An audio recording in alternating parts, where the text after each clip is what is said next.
آج کل یہ پروپیگنڈا چلا ہے کہ حسین، لوگ اپنے نام کے ساتھ حسین لکھتے ہیں، اپنے ناموں کے ساتھ علی لکھتے ہیں، حالانکہ بخاری اور ترمذی میں حدیث ہے، حضور علیہ الصلوۃ والسلام نے فرمایا حسین منی وانا من الحسین، اور پھر فرمایا کہ جو حسین سے محبت کرتا ہے وہ اللہ رب العزت ان سے محبت کرتا ہے۔ اور پھر حسین کا نام اور پھر حسن کا نام حضرت علی فرماتے ہیں، مسند احمد میں ایک حدیث ہے، علی فرماتے ہیں کہ میں جب حضرت حسن پیدا ہوئے میں ان کا نام حمزہ رکھا، جب حسین پیدا ہوئے تو میں نے ان کا نام جعفر رکھا، ان کے چچا کے نام پہ۔ تو حضور علیہ الصلوۃ والسلام آئے اور فرمانے لگے علی مجھے ان ناموں کو تبدیل کرنے کا حکم دیا گیا ہے۔ تو میں نے عرض کیا یا رسول اللہ آپ اور آپ کا رب زیادہ جانتے ہیں۔ تو حضور علیہ الصلوۃ والسلام نے بڑے کا نام حسن رکھا اور چھوٹے کا نام حسین رکھا، یعنی دونوں نام حضور علیہ الصلوۃ والسلام نے ہی رکھے ہیں۔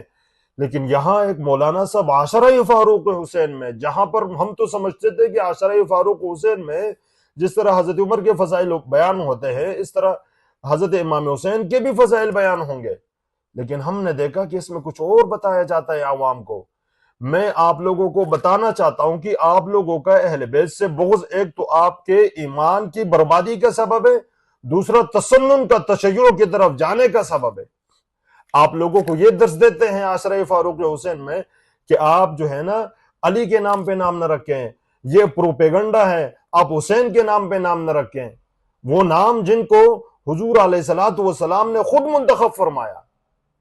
اور پھر حضور علیہ الصلوۃ والسلام نے فرمایا ان کے القابات حضرت ہارون علیہ السلام، یہ فضائل صحابہ امام احمد بن حنبل نے لکھا ہے کہ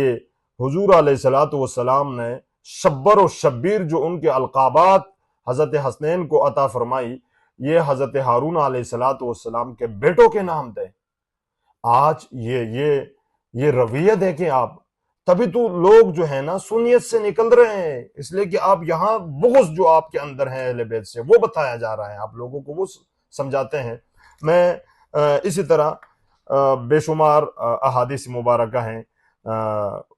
کہیں پر بھی حضور علیہ الصلوۃ والسلام نے فرمایا کہ میں حسن اور حسین سے محبت کرتا ہوں، اور یا اللہ تو بھی ان سے محبت فرما جو حسن اور حسین سے پیار کرتے ہیں۔ اور میں نے جس طرح آپ کے سامنے ایک حدیث پڑھی کہ حضور علیہ الصلوۃ والسلام نے فرمایا کہ میرے اہل بیت سے بغض ان کو اذیت دینا، تو یہ حقیقت میں اللہ رب العزت کو اور مجھے اذیت دینا ہے۔